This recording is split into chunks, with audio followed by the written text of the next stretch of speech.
My parents kicked me out to repair their marriage after years of fighting. They need my signature to get funding for my grandparents after 6 months, therefore they want me to go home. My parents' marriage failed when I was little. They clashed often and were incompatible from the start. Imagine stormy high school romances when couples break up and reunite.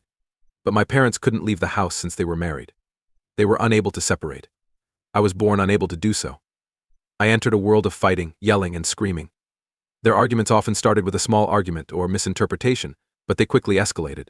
They often threw things or hit each other during these fights. I began to link the loud TV sound with glass breaking, or a heavy object hitting the wall. I was too young to understand why my parents fought so much. I only knew I feared their fights. I cried because it was the only way to express my dread and confusion at their yelling.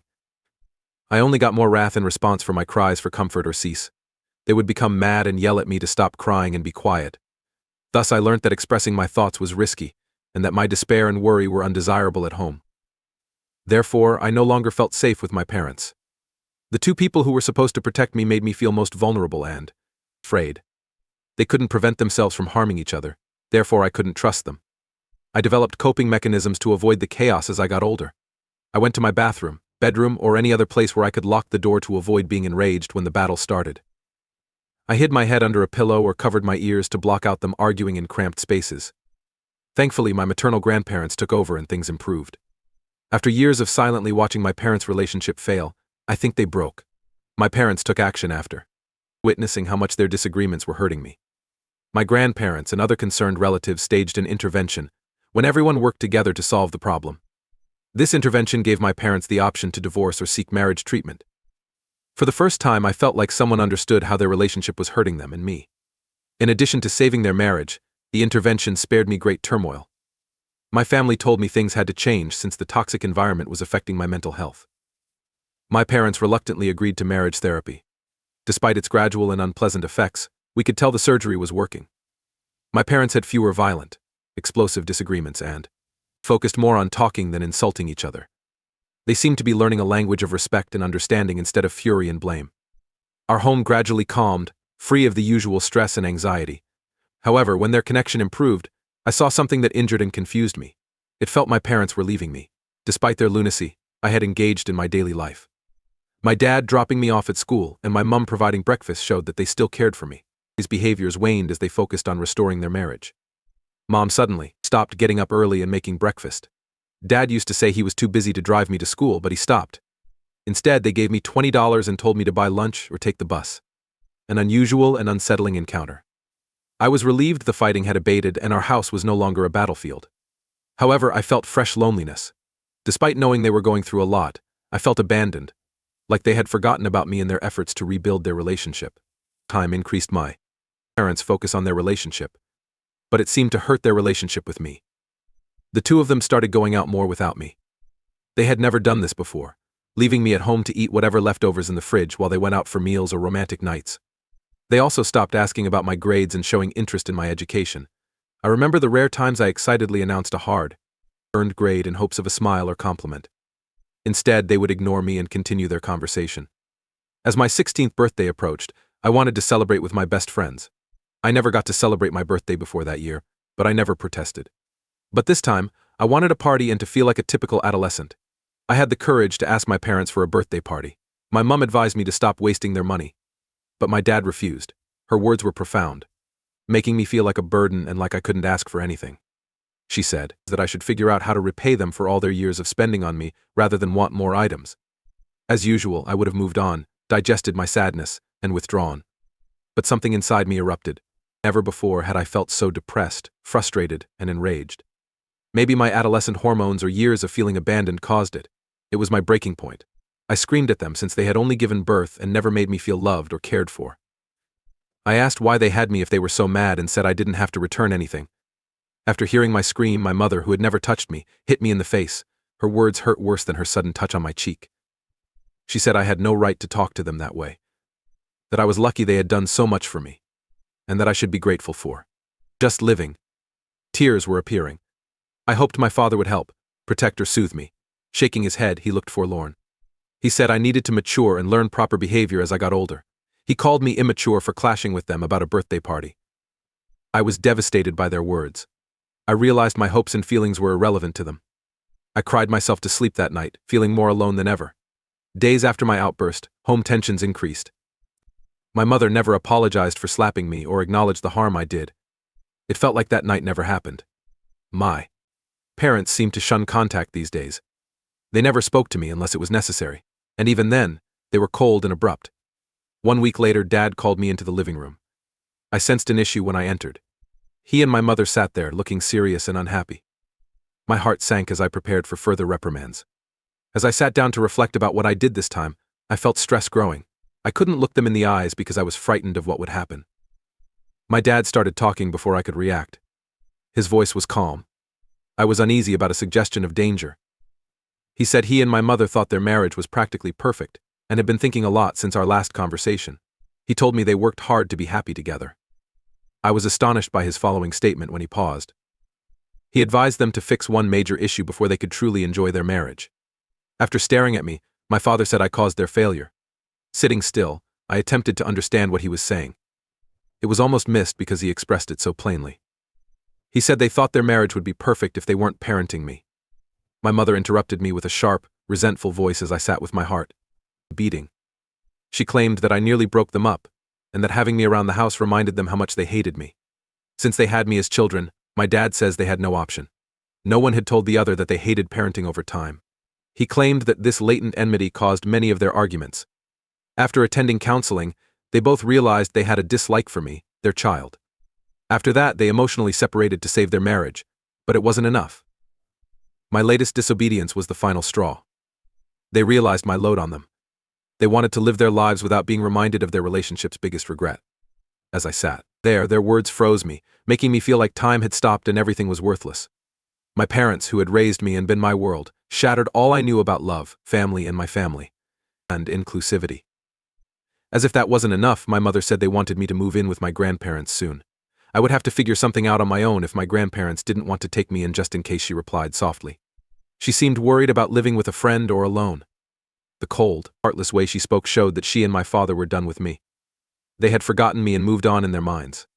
I peered at them, hoping to find regret or reason to reconsider. But all I saw were chilly, determined looks. Their eyes lacked sympathy and love, and they didn't resemble the parents I'd always desired. My heart fell when I learned that my parents, who were supposed to love and care for me, had decided I was disposable. I sat shocked in my room that night after this encounter. The idea that they asked me to leave the house as a juvenile still shocked me. Once they were done, they expected me to find my own path. They were done with me, parenting, and the failure, they said, destroyed their marriage. I couldn't think or breathe. I was incredulous that my folks were neglecting me like nothing. I was devastated. My grandparents immediately helped me after my mother told her parents to evict me.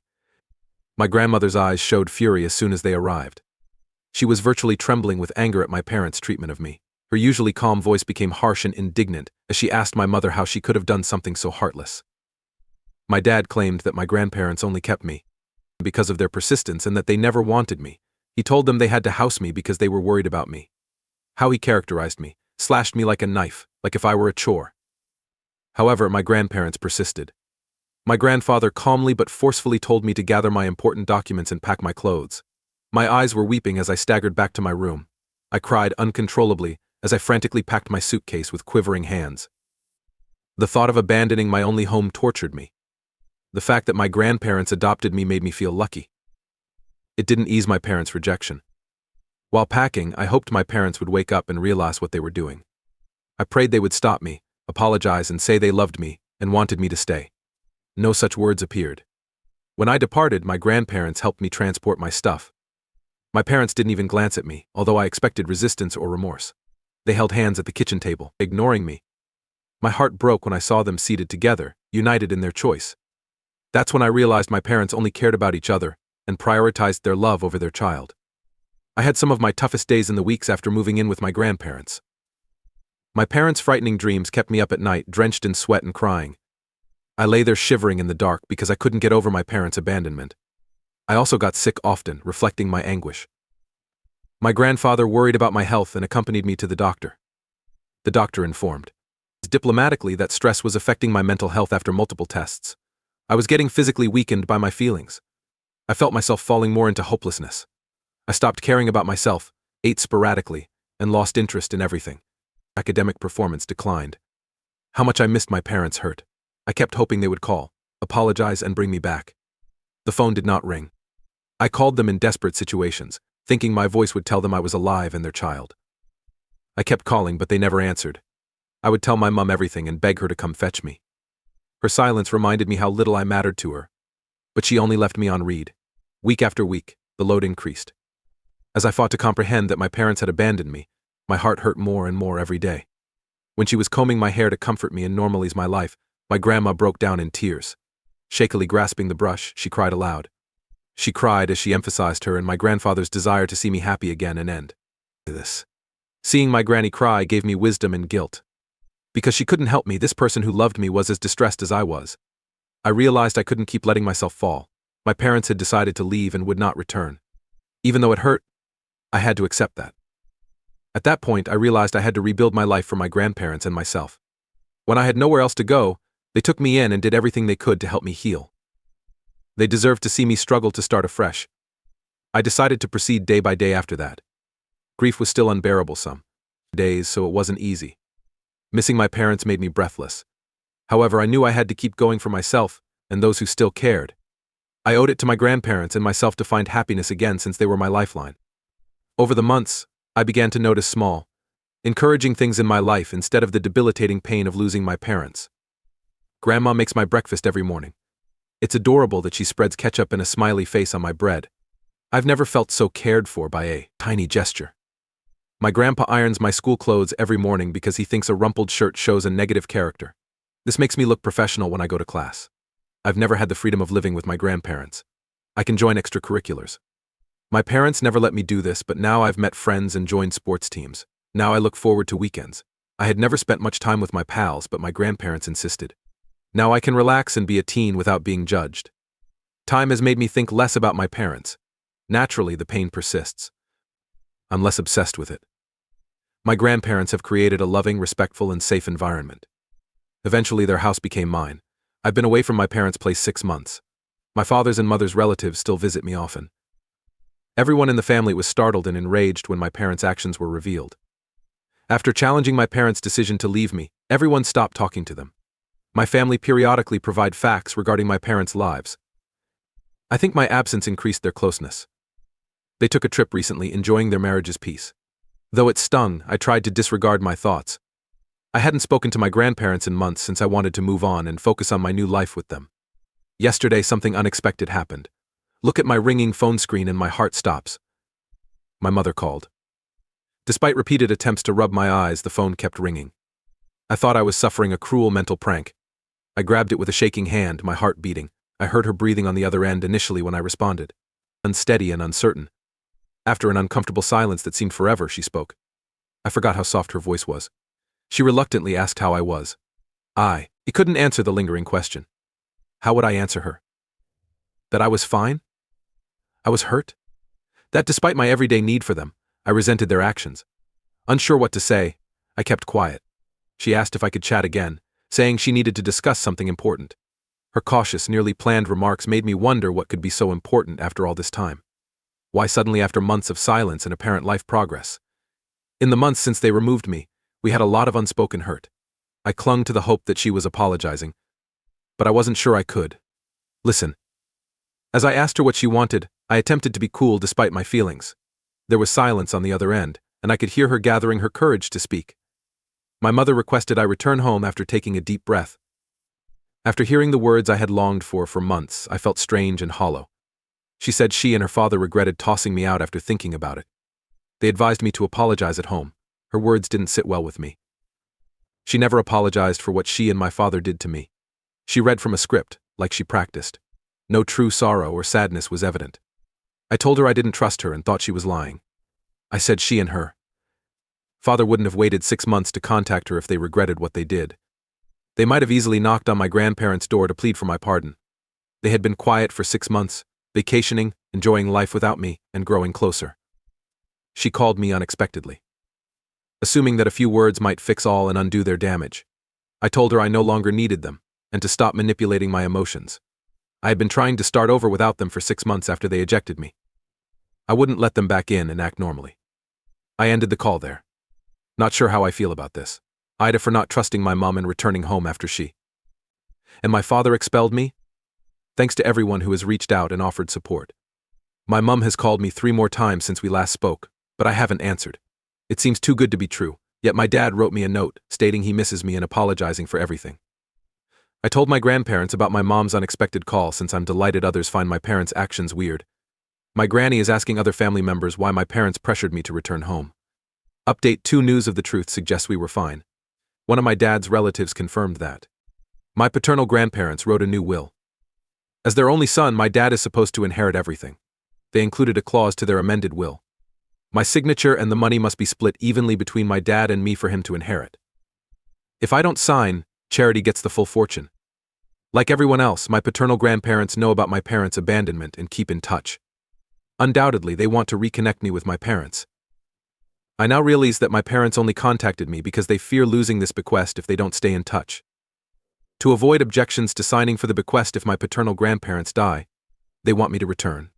After that, my maternal grandparents warned my parents that we now knew why they contacted me.